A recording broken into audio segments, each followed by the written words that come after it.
बिहार में जमीन के सर्वे का जो नियम और प्रक्रिया है, यानी अगर देखें यहाँ पर सबसे पहले, तो पहले इसी जमीन का, ये जो जमीन का टुकड़ा आप देख रहे हैं ना, इसी का सर्वे अंग्रेजों ने किया, इसी का फिर रिविजनल सर्वे हुआ और इसी का आज जो है डिजिटल सर्वे हो रहा है। हो सकता है कि अंग्रेजों का जो सर्वे यहाँ पर किया गया, इस पर नाम जो था वो अलग था, है ना, अलग था। रिविजनल सर्वे में नाम जो हो गया वो भी अलग हो गया, और आज डिजिटल सर्वे में क्या होगा वो भी हो सकता है अलग हो सकता है, या सेम भी हो सकता है, कोई बड़ी बात नहीं है। आखिर इसमें ऐसा क्या किया जाएगा?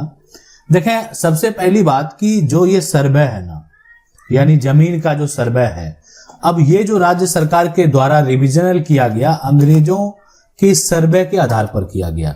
मतलब अंग्रेजों के द्वारा जो सर्वे किया गया था, उसी के आधार पर आजादी के बाद जो है राज्य सरकार के द्वारा एक तरह से सर्वे का काम शुरू हुआ। रिविजनल सर्वे किया गया। अब उनका कहना था कि कौन सा कागज कहाँ है, नहीं है, अब कौन क्या किस आधार पर दावा कर रहा है। तो एक प्रॉपर डाटा मेरे पास जो है नए सिरे से हो जाए, तो सरकार के द्वारा रिविजनल सर्वे कर लिया गया। क्योंकि पुराना जो मान लेते हैं जिसके पास अंग्रेजों का सर्वे है, अब उसके आधार पर कोई जमीन का क्या किया, केवाला कर दिया, ठीक है, उसके आधार पर जमीन का केवाला कर दिया।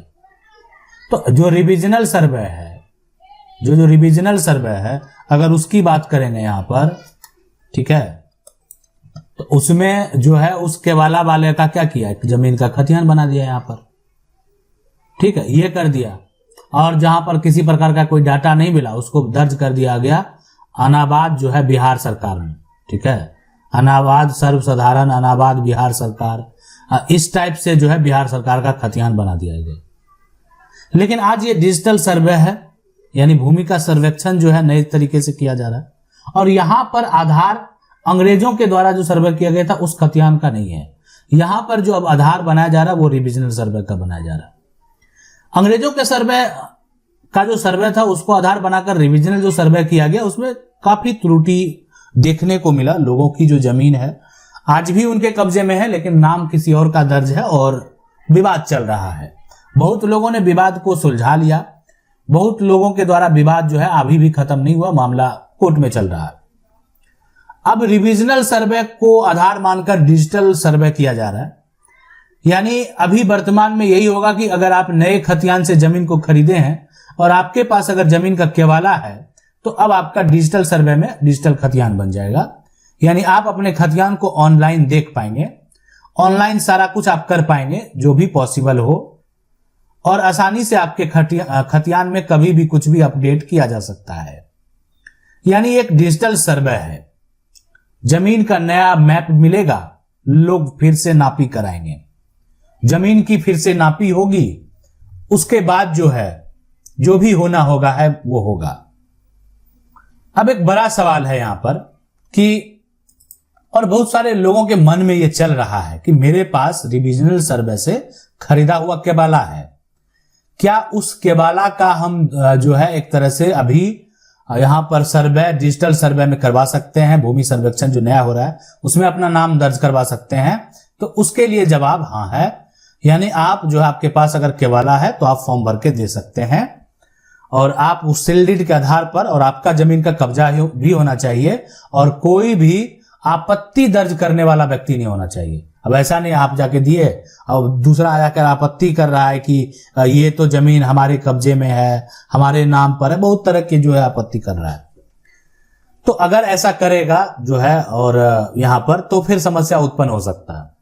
और अगर आपके पास जमीन का कब्जा है, जमीन का केवाला है, म्यूटेशन नहीं हुआ है, और ग्रामीण आपके फेवर में है, ग्राम पंचायत जो है आपके फेवर में, तो फिर आपको दिक्कत नहीं होगा। आप आसानी से अपने जमीन का खतियान यानी केवाला के माध्यम से जो है अगर दाखिल खारिज नहीं भी हुआ तो भी सर्वे में नाम चढ़ जाएगा।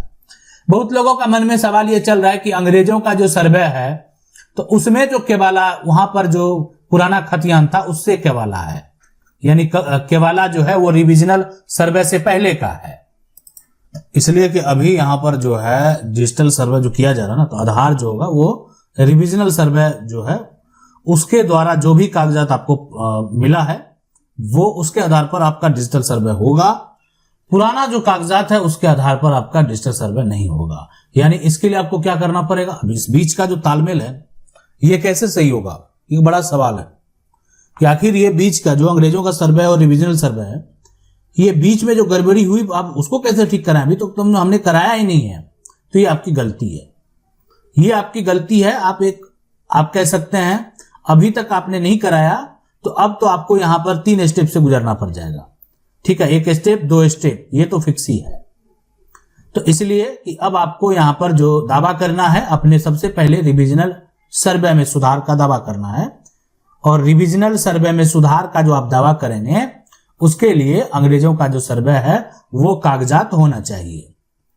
या आप कह सकते हैं ऐसे कि जमीन का जो पुराना खतियान है, पुराना खतियान होना चाहिए। अब ये यहां पर जो सवाल है कि पुराना खतियान जो है वो मौजूद है, तो क्या करना पड़ेगा? तो सबसे पहले आपको जो है ये करना पड़ेगा कि सुधार के लिए आपको यानी सिविल कोर्ट में केस फाइल करनी पड़ेगी। सिविल कोर्ट में आपको जो है दावा करना पड़ेगा, सिविल सूट में जाना होगा। अब रिविजनल सर्वे में जो त्रुटि हुई है, जो भी कारण है, किसी अन्य व्यक्ति के नाम हो गया है उसको नोटिस भेजा जाएगा, सरकार के नाम हो गया सरकार को नोटिस भेजा जाएगा। अब कोर्ट के बाद जो है एक तरह से जो आदेश दे दिया गया, कोर्ट के द्वारा जो आदेश दे दिया गया, उसी आदेश के अनुसार अब आपका डिजिटल सर्वे होगा। यानी अगर किसी का अभी तक जो है कोर्ट का फैसला आ गया होगा, तो कोर्ट का जो ऑर्डर है वो निकाल कर रखें, उस ऑर्डर के आधार पर आपके जमीन का डिजिटल सर्वे हो जाएगा। यानी यहां पर आपको जो है समस्या उत्पन्न नहीं होगा।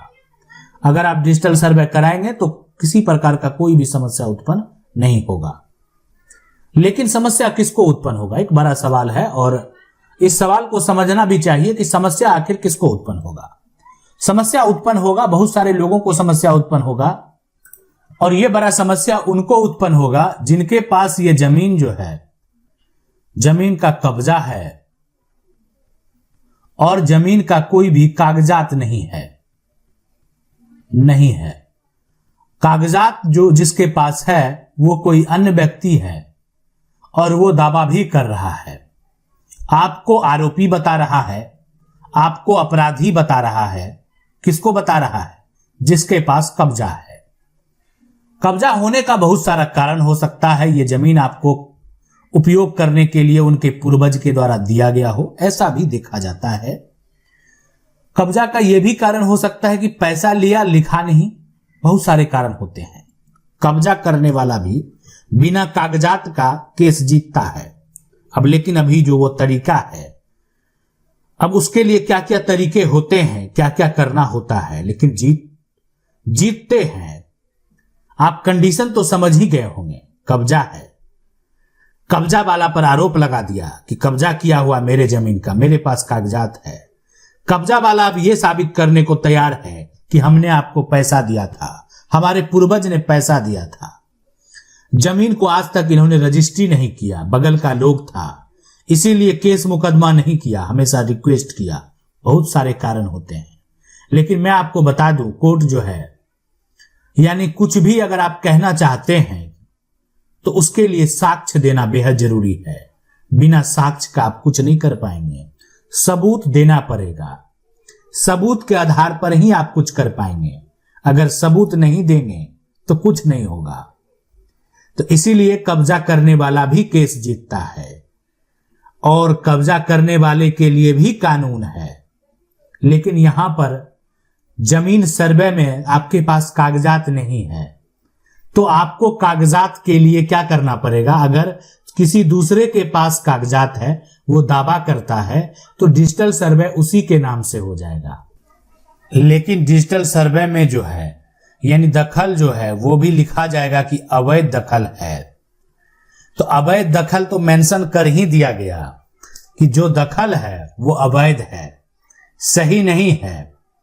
तो इसलिए इसको समझने की जरूरत है। और अगर आपके पास कब्जा नहीं है, कागज नहीं है, रसीद भी नहीं है, कुछ भी नहीं है, या आपकी दाखिल खारिज आपका नहीं हुआ है, पुराना रजिस्ट्री आपके पास है, अब क्या करना चाहिए, कैसे फॉर्म भरना चाहिए, वंशावली किस प्रकार का होगा, कैसे होगा, आपको जरूर बताएंगे।